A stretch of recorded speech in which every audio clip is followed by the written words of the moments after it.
ભૌગોલિક તણાવની વચ્ચે પીએમ મોદી તરફથી વિદેશી મુદ્રા બચાવવા માટે જે અપીલ કરવામાં આવી તેનાથી સોનાની ખરીદી અને કિંમતો પર ઘણી અસર થઈ. સરકાર હવે ગોલ્ડ ઇમ્પોર્ટ ઉપર નિયમો કડક બનાવી રહી છે અને આ બધાની વચ્ચે હવે જ્વેલરી ઇન્ડસ્ટ્રીનું આઉટલુક શું બની રહ્યું છે એ અંગે આપણે ચર્ચા કરીશું. અહીંયા આગળથી એક ફિઝિકલ ગોલ્ડને માટે પ્રધાનમંત્રીની એક જે અહીંયા આગળથી આપણને સૂચન મળતું દેખાયું છે કે ટ્રેડ ડેફિસિટ ઘટાડવા માટે અહીંયા આગળથી અત્યારે 1 વર્ષ સુધી તમે સોનાના ઘરેણાની ખરીદીને ટાળો, અટકાવો, 1 વર્ષ સુધી પાછળ ઠેલો, આ રીતનું એક સૂચન અહીંયા આગળથી આવ્યું છે સોનાનો ઇમ્પોર્ટ ઘટાડવા માટે. અને બીજું પગલું તરત જ જે આપણને 2 દિવસની અંદર લેતું દેખાવામાં આવ્યું છે કે સોના અને ચાંદીની ઇમ્પોર્ટ ડ્યુટીની અંદર વધારો કરી દેવામાં આવ્યો.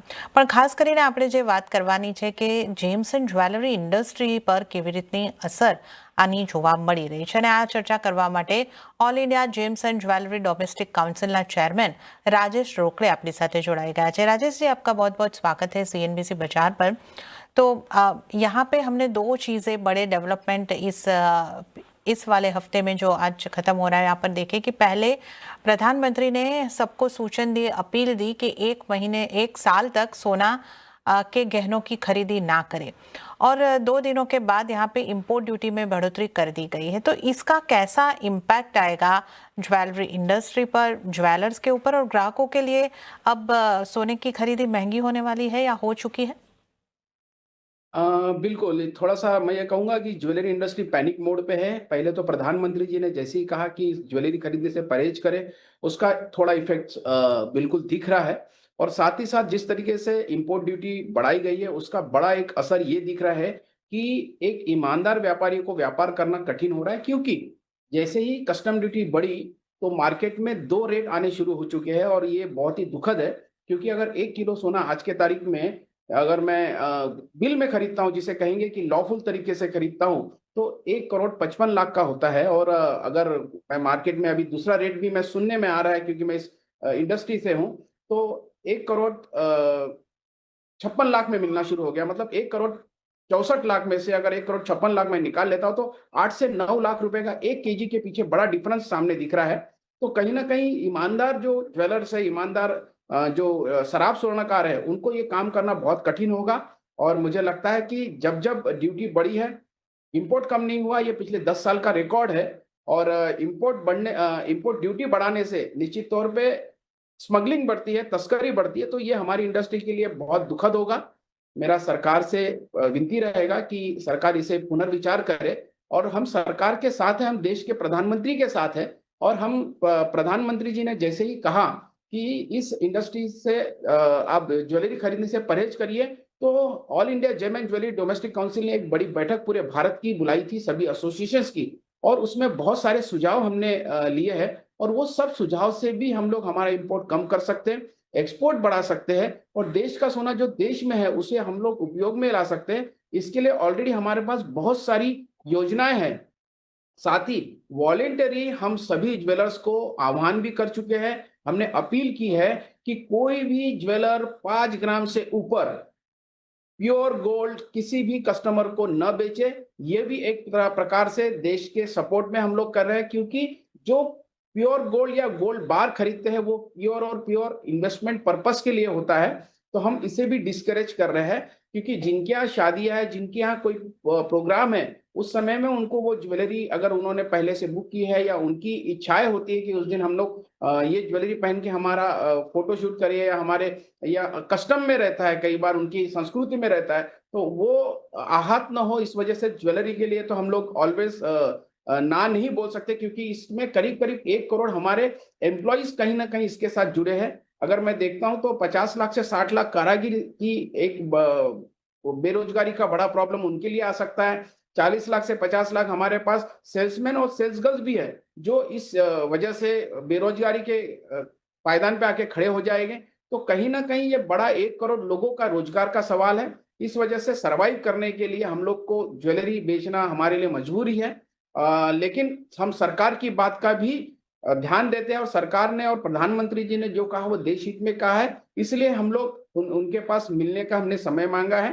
हम कोशिश करते हैं कि और भी विकल्पों पे बात हो और अलग-अलग विकल्पों में एक सबसे बड़ा विकल्प है गोल्ड मोनेटाइजेशन स्कीम, जिसकी रिपोर्ट हम लोग ने ऑलरेडी सरकार के पास सौंप दी है.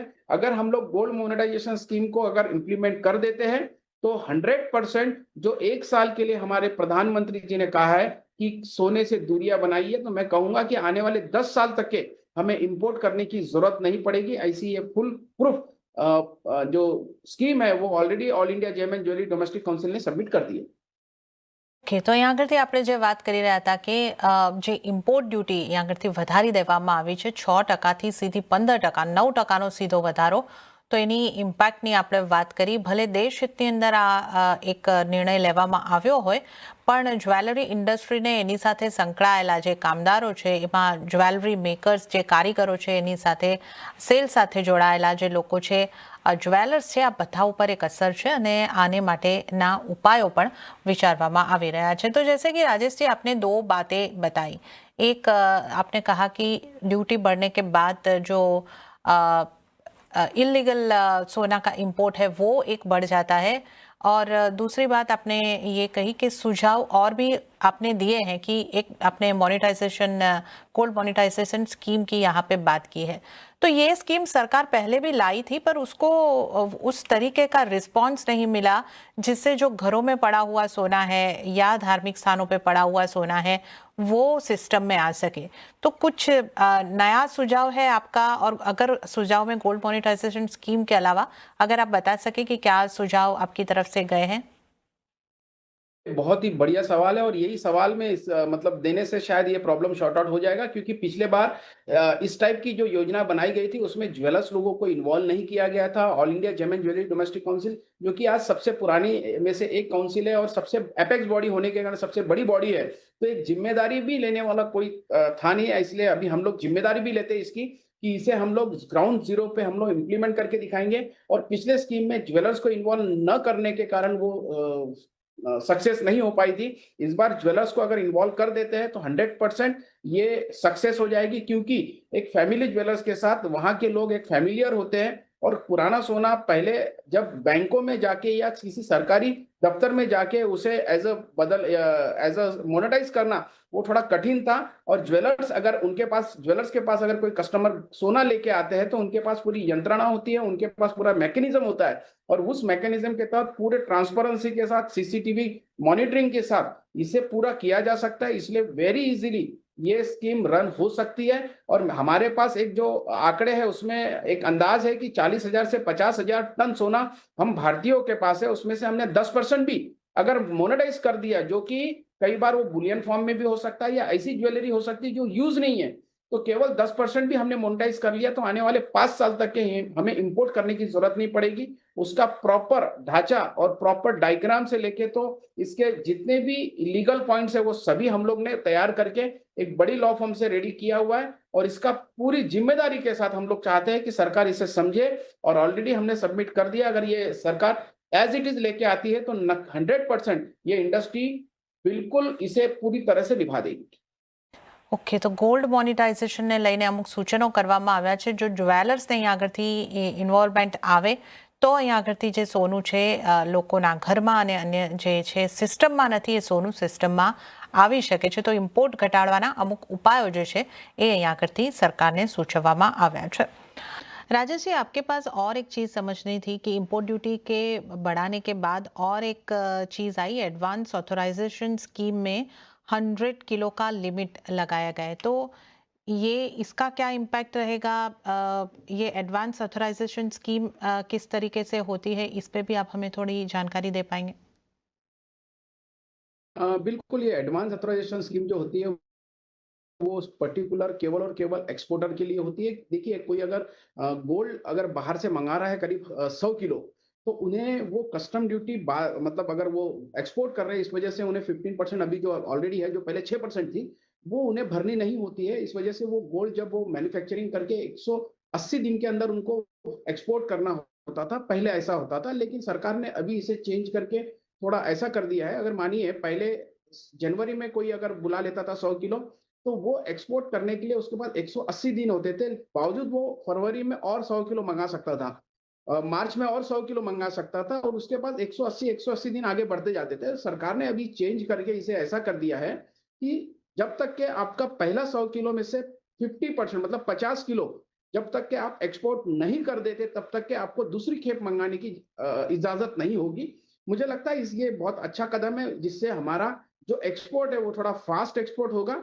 मुझे लगता है इसके लिए किसी प्रकार की डोमेस्टिक मार्केट में कोई प्रॉब्लम नहीं आएगी और ये कदम सही भी है। मतलब किसी प्रकार का इसमें कोई विरोध या किसी प्रकार की गलत चीजें इस मार्केट में नहीं आ रही। ઓકે તો આ એક એટલે સોનાના ઇમ્પોર્ટના ઉપર સખ્તી જે છે વધારવામાં આવી છે દરેક તરફ સરકારનું ધ્યાન છે અને વધારે પડતો ઇમ્પોર્ટ રોકવા માટેના તમામ પગલાં જે છે અહીં આગળથી સોના ચાંદી માટે લેવાઈ રહ્યા છે राजेश जी अभी मेरा एक फाइनल सवाल आपसे ये रहेगा कि जिस तरीके से हम पिछले कुछ समय से जब से ट्रेड वॉर शुरू हुई है तब से देख रहे हैं कि जेम्स एंड ज्वेलरी सेक्टर के लिए चिंताएं एक के बाद एक बढ़ती जा रही है।